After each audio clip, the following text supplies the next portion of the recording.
Thank you, Honorable Member. Thank you. Shri Kunwar Ratanjit Pratap Narayan Singh. Shri Kunwar Ratanjit Pratap Narayan Singh.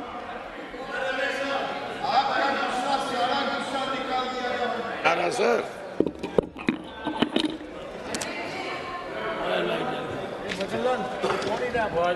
मैं उप सभापति महोदय, मैं आपको धन्यवाद देता हूं कि उत्तर प्रदेश के पूर्वांचल के एक किसान को आपने आज एक मौका दिया कृषि पर बोलने का।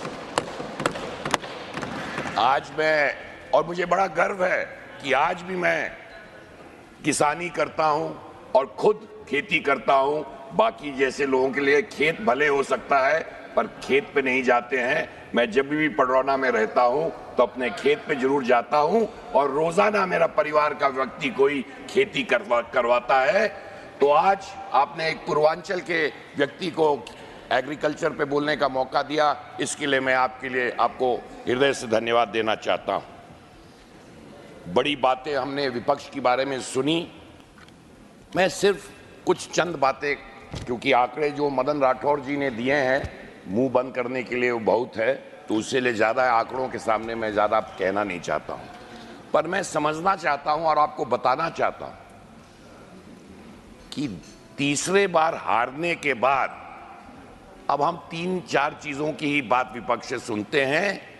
और जैसे तीसरे बार नरेंद्र मोदी जी की सरकार बनी है तो अब इनको अन्नदाता भी याद आता है, क्योंकि अन्नदाताओं ने ही इनको 3 बार विपक्ष में रखा है। आज पिछड़ों की बात इनको याद आती है, इनको याद आती है एमएसपी की बात याद आती है। तीसरे बार हारने के बाद आज अन्नदाता हो, पिछड़ा वर्ग हो, एमएसपी हो, ये सब बातें इनको याद आज ही आ रही हैं, क्योंकि इन्हीं लोगों ने, अन्नदाताओं ने, पिछड़ों ने, दलितों ने, ट्राइबल्स ने इनको तीसरे बार विपक्ष में बैठाया है। परंतु सिर्फ एक आंकड़ा देना चाहता हूं। बड़े बड़े फिगर्स विपक्ष ने बताया कि हमने ये इतना कम हो गया, उतना ज्यादा बढ़ गया, ये हो गया। 2013 और 14 में बजट एलोकेशन खेती के लिए कितना था, इस पे कोई चर्चा नहीं था। इसीलिए तो मैं यहाँ हूँ, इसीलिए मैं यहाँ हूँ। खेती और ओबीसी और बाकी लोग के जो आप लोग की कार्रवाई है, इसके लिए वजह से मैं यहाँ इधर उपस्थित हूँ, समझे। और सुनिए, सुनते जाइए 2013-14 में कितना था एलोकेशन मैडम?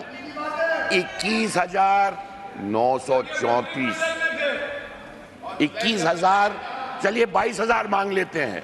22,000 करोड़ इन्होंने खेती के लिए आवंटन किया था। और इस बार कितना किया है? 1.5 लाख करोड़ से ज्यादा, 5 गुना। कितना सुनाई दिया भैया? कितना? 5 गुना। कितना भैया जयराम रमेश जी? कितना? 5 गुना। हाँ। और वो लोग किसानी पे बात कर रहे हैं जिनको तोरा और तोरी में फर्क नहीं पता चलता है। किसानी पे वो बात कर रहे हैं कि तोरा और तोरी का रंग क्या होता है, वो बातचीत नहीं कर पाएंगे।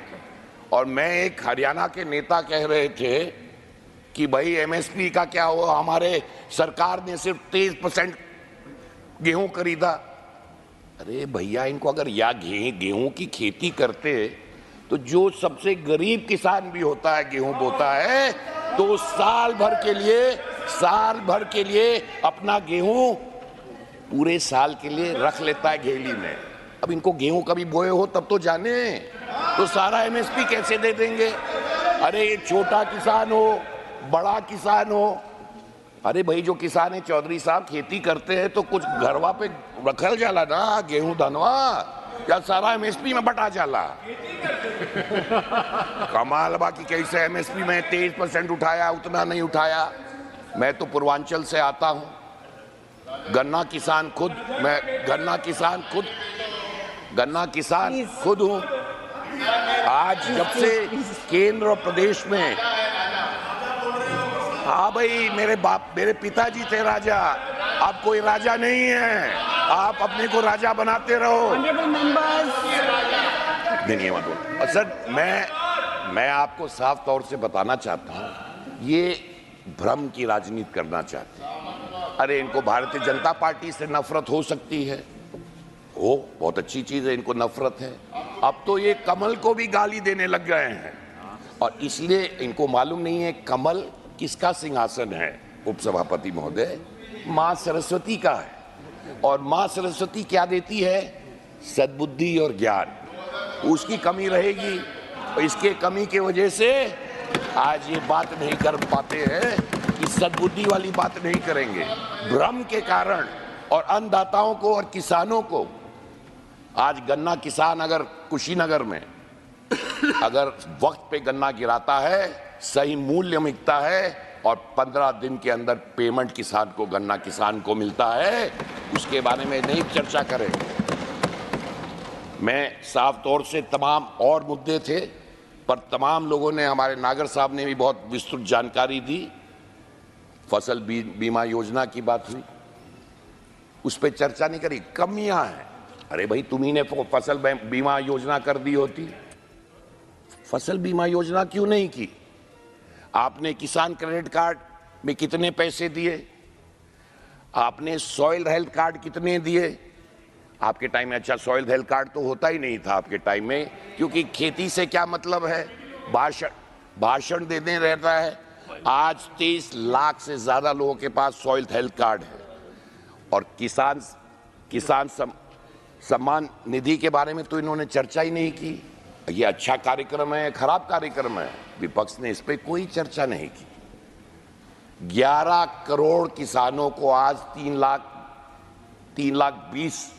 3.20 लाख से ज्यादा किसानों को पैसे मिल रहे हैं। उसके बारे में क्या अच्छा कार्यक्रम है, खराब, ये कौन सी कार्यक्रम है? इस पे कोई चर्चा नहीं है, क्योंकि इनको किसानों से मतलब नहीं।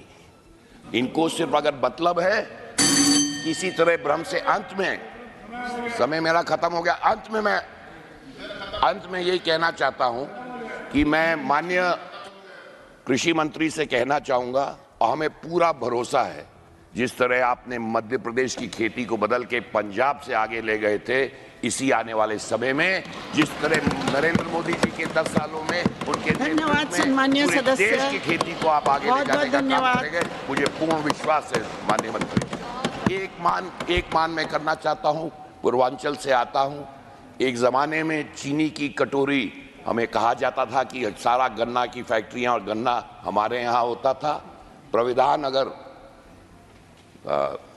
इस बजट में या आगे चल के बजट में किसी कोई स्कीम लानी चाहिए कि ज्यादा से ज्यादा अगर फैक्ट्रियां, गन्ने की फैक्ट्रियां, वो पडरौना में लगे, कुशीनगर में लगे, महाराजगंज में लगे, देवरिया में लगे, गोरखपुर में लगे, इस इलाकों में फैक्ट्री और लगेगी तो गन्ना किसान और खुशहाल होगा। आपने मुझे मौका दिया, इसके हृदय से धन्यवाद।